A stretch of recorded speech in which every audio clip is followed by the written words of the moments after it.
cons of going in May. This is a little bit longer. Weather, obviously, if I were to summarize a May start, it's going to be hot and dry all the way. You may have a little bit of snow in the Sierra. You probably won't have any snow in Southern California. You're going to cruise through Oregon.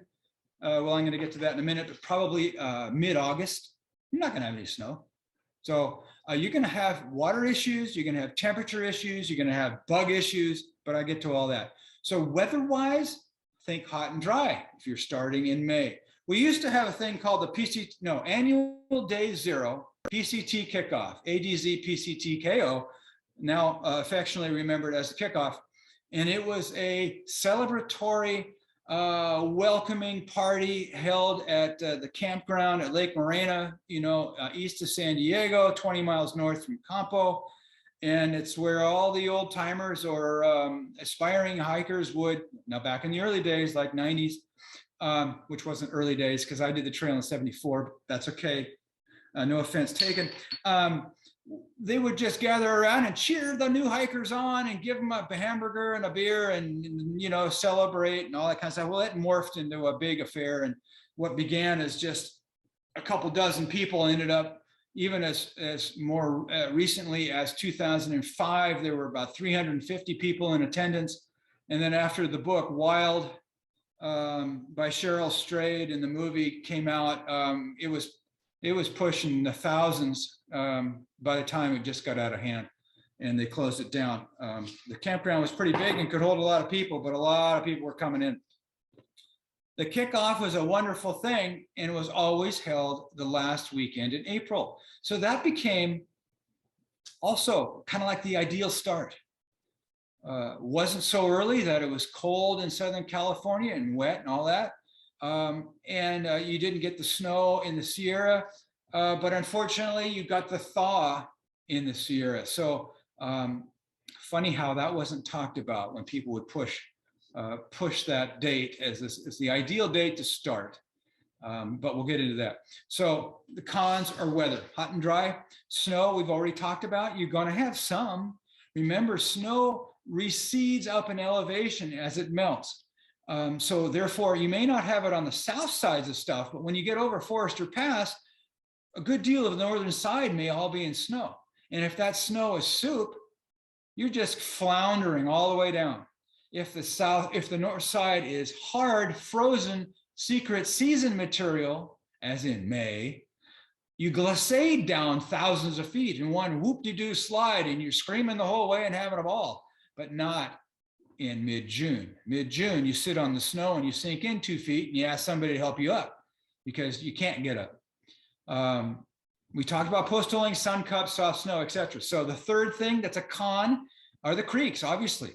If all that snow is melting off and you got in there to the High Sierra 2 weeks into the thaw, the creeks are raging like some sort of Tolkien-esque, where the Black Riders got wasted. I can't think of the name.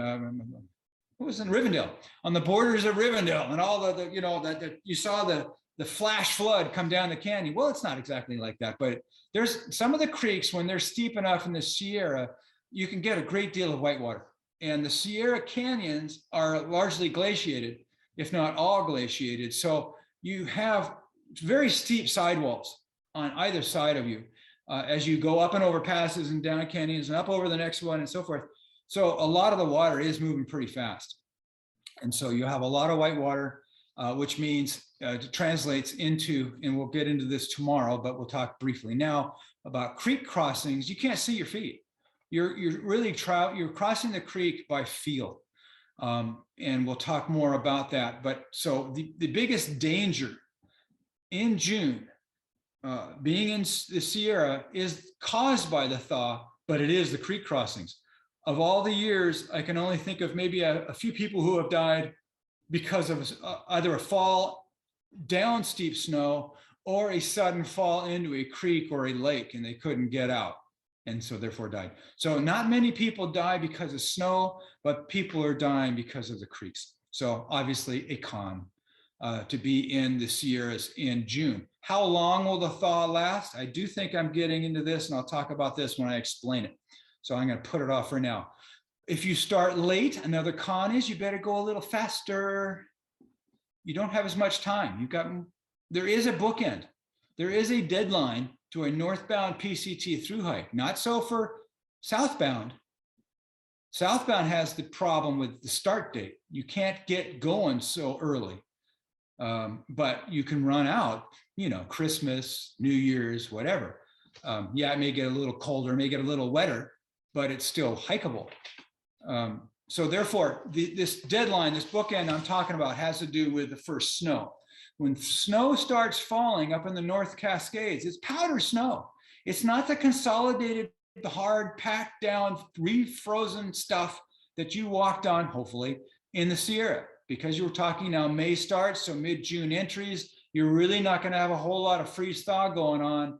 So unless you get up really early, and I'm cheating now and telling you about something I'm going to tell you tomorrow, but one of the tricks to solving the soft snow hiking problems and the post-holing and the wallowing is to do your hiking before it gets to that magical post-holing hour mid-morning. So you're getting up at 3 in the morning and getting off at 4 by headlamp and utilizing what amount of cold temperatures you had, maybe above freezing, but nevertheless cold, to make the snow hard enough to support your weight.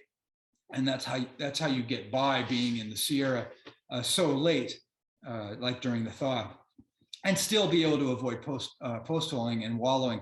But when it starts snowing powder, when fresh snow starts falling, you can't walk on it. And you might say, well, Ned, listen, I'm going to bring these fancy new shebangs called snowshoes, and they're going to save the day.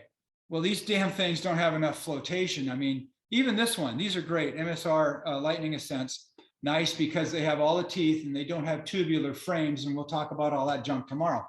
These things turn into skis if they have tubular frames, and you don't want that. But anyway, if you don't have a big enough snowshoe and you got a lot of body weight plus the pack and stuff, powder snow doesn't really hold your weight. So even if you have 100 yards, I have watched people go zooming by no, you don't zoom. They only zoomed because they were walking in my tracks. They go zooming up to my campsite in our winter training classes. And we talk and they say, okay, we're going to disappear, and they take off. And they hit the bank of snow because around the tents, everything's packed down. And then they start lifting their knees to their chests, and they got their snowshoes. And every time they pick their snowshoes up, it's got like a 8-inch, 10 inches of powder snow, which is water. Remember, it's got water weight. So therefore, muscles fatigue really fast. And the 100 yards it took most people to get to this tree that I can remember real fondly, it took them like an hour and a half, 100 yards. It was actually less than a football field. I would have said more like 70, 60 yards. Took them like an hour and a half, hour and a quarter. I was timing it because I thought, man, these guys are going to turn around. And they did. But they had to realize that. So when the snow starts falling in the North Cascades, you may not find the trail thereafter. Maybe even if it only dumps 10 inches, yeah, you'll see the trail. But if it decides to dump what it did a few years ago, where 30 PCT thru-hikers got caught unawares, left from Stevens Pass, started heading north. It was the 28th of September, I want to say 2014 or 16, and they got 12 feet of snow. Lots of SAR responses, lots of SAR callouts. It wasn't pretty. Some people that year, I believe, actually were never found. I can think of one Sherpa, but I'm not sure if Sherpa's demise was that year or not. They still have not found him. There were some horror stories of survival. You do not want to be up in the North Cascades because it's so damn steep and you're following ridges and stuff when there's powder snow on the ground. Consolidated snow, hard, refrozen, that's a whole nother story. But once the powder starts dumping and you can't see the trail and you're wallowing through this frozen water and you're getting wet and cold and all your gear is getting wet and cold, not good. The last thing you want to be is so close to this dream goal of Canada, and now you can't go any further. Hopefully you'll get out. So that deadline, according to the rangers at Manning Provincial Park, just across the border in Canada, is mid-September. Historically, that's roughly when these big powder snowstorms start coming in. So plan to be off the trail so you don't get stuck like that, maybe even killed like that, buried under snow. Be off the trail by mid-September. So you start in May. Now you're going May 1st to mid-September, do the math. You're going to have to move a little faster. You're going to have less zeros or longer days. Now, these folks who start late after, say, the 20th or 25th of April, they're the ones that you see getting up really early in the morning and taking off and doing their 25s and 30s because they're bucking time. Of course, they're also going into town every 4 or 5 days or 7 days and having the pizza and beer and the parties and spending money and wasting time and probably spending too many nights in hotels, and they're not watching the calendar so that when they do hit the trail again, they've got to go even faster. This becomes one of the issues that cause such a high dropout rate from PCT completion. It's still at 70, 75%. It's not really failure rate, but completion rate's about 25, 30%. There are a number of reasons why people are unable to finish. And that goes beyond the breadth of our conversation here. But just remember, aim for middle of September. If it looks like by the time you get there, and I see the time, Carol, so I'm watching. By the time you get to the North Cascades, Snoqualmie Pass North, you will, especially if you're up there in late September, because Washington, you may run into mid-October, you're going to feel it in the air. You're going to feel the seasons change. You know that winter is coming on. And then people will start telling you, and radio weather forecasts will start telling you that stuff's coming in. Try and be off the trail by mid-September. So that means you got to go a little faster, maybe a few less zeros. So that was the fourth con of about 9. The next one is your time frame. Okay, we already talked about that. It's shorter. You have less time to make mistakes, less time to loiter. You also have less time to retool. Say you're not all that prepared, but you're starting late. A lot of people rely upon the fact that in Southern California, they can hitchhike into the nearest REI or something like that. They can retool. They can figure out, man, my sleeping bag is just too hot, whatever. They got to go get another one. This all burns time and money and expense. I already said that, but so you have, by starting late, you have less time to do that. The fifth, that was the fifth. The sixth thing, if you start late, you have a problem with wildfires. As we've seen the last few years with 2 drought winters in a row, this could be a third, you never know. Wildfires are a problem. If you're caught out on trail late in the summer, could be a thing that sends you home. Bugs. Everybody asks about the bugs. When are the bugs bad? Where are the bugs bad? You're going to have bugs bad. Whenever you have standing water from snowmelt, the mosquitoes love to breed in it. So all your little puddles in the forest and all your standing water in these tarns and little pond-like things that have no inflow or outflow, those are perfect breeding grounds. You go up and you pump your water out of the thing and you see all these little wiggly guys in the water. All those little mosquitoes are trying to grow. Well, you're going to be going through the bug season, just prime bug time. And I'm going to get into that here in a second because I'm almost done with the cons, and then I'm going to start explaining things, and I'll try and go through that quick, Carol. So bugs are bad. You'll also have less natural water supplies. Southern California can be cooking. It can be so bad people have died from hyperthermia, dehydration in Southern California. So you have less natural water. The little bits of water that might be flowing could be completely dried up. So now you're more reliant upon trail angel caches of water, which may or may not be there because you're not the only ones using them. A lot of the people who cross the border illegally use those water supplies. And sometimes there may not be any, especially if you're starting late. Also, the trail angels that cache that water may say stop after the herd kind of starts dwindling, and that's right around the beginning of May. Logistically, actually, there is a con. I said earlier, the logistics are easier by starting later to a point. It's good initially because all the resorts are open.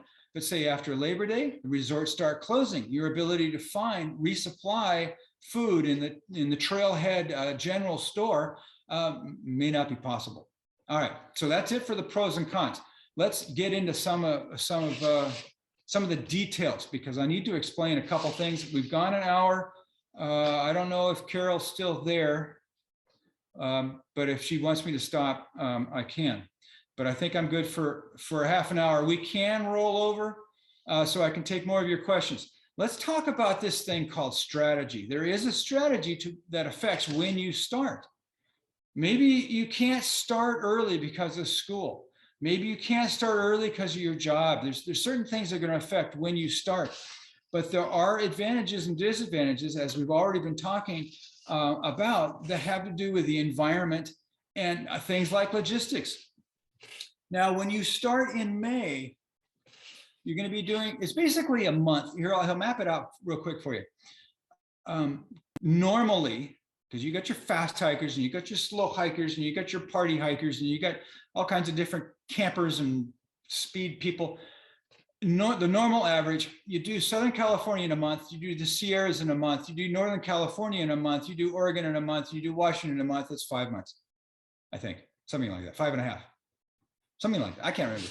Usually people do Southern California in 4 to 6 weeks. Let's just say, look at the 1st of May.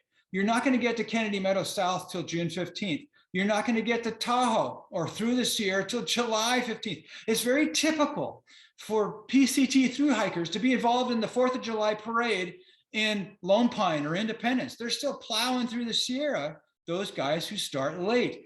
It's very normal for PCT thru-hikers to be in South Lake Tahoe July 4th also.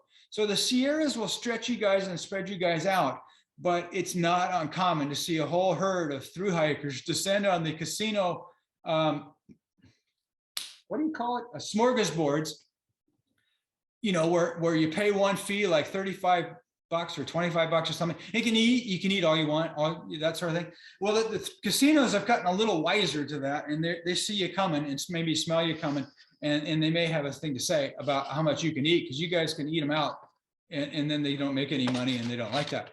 But anyway, so July 15th in Tahoe means Oregon a month later, August 15th, means Washington a month later, September 15th.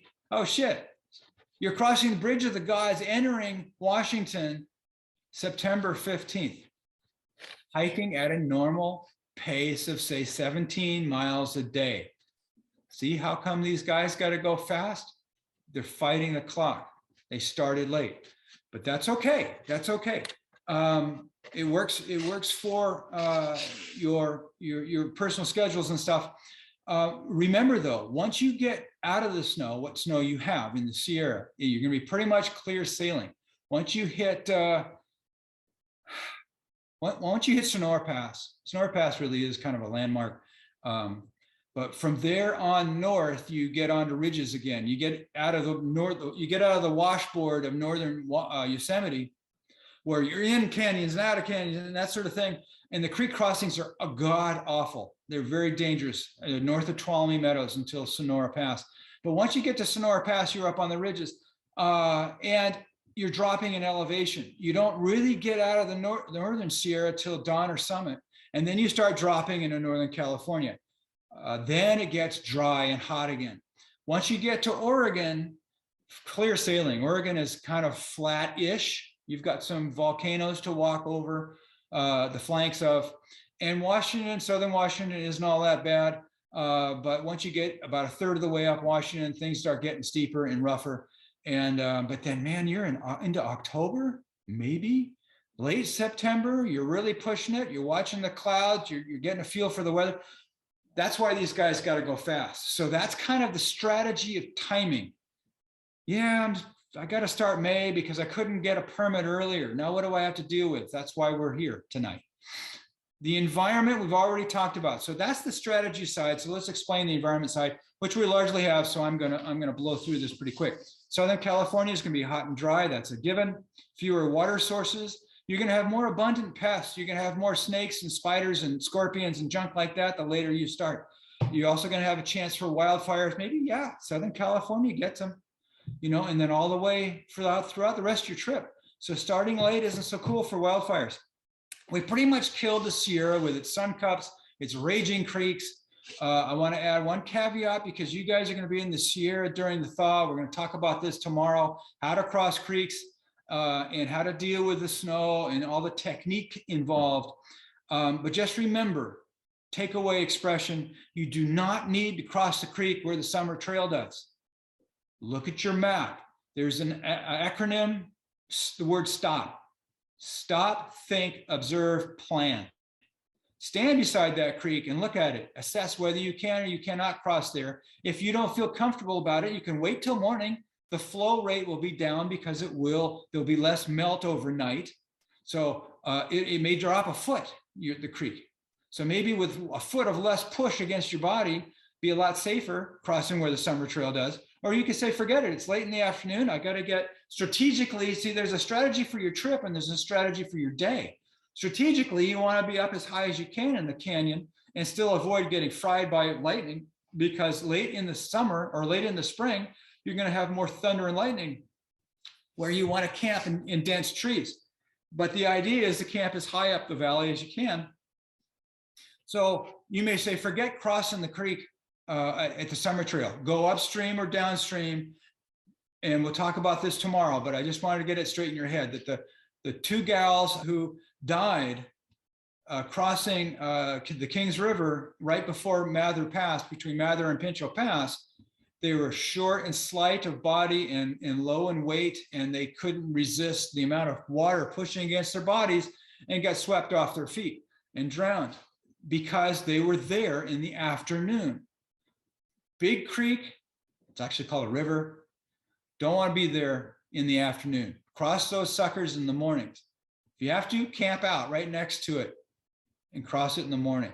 So we've talked about how creeks volumes rise in the day and go down at night. And actually, you've got another problem with being there during the thaw, is that with all the snow melting everywhere, you know this, trails go across slopes, right? You're descending a canyon, you're following the creek is on one side of you. So the water is going to melt above you, come down the canyon wall, hit the trail, and then run down the trail. So your trails turn into little creeks. Therefore, your feet are constantly wet. Whether you're crossing creeks and your trail runners or not, your feet are always wet. So you've got a problem with trench foot. You've really got to find a way to dry out your feet, or else you're going to have an infection problem that'll take you home. So that's another problem which was not listed in the cons, but we just covered now. Let's go on to the duration of the thaw. After a drought winter, there's not a whole lot of snow in the Sierra. So therefore, it's not going to take that long for it to melt off. When I say melt off, it doesn't mean like, okay, suddenly poof, it's gone.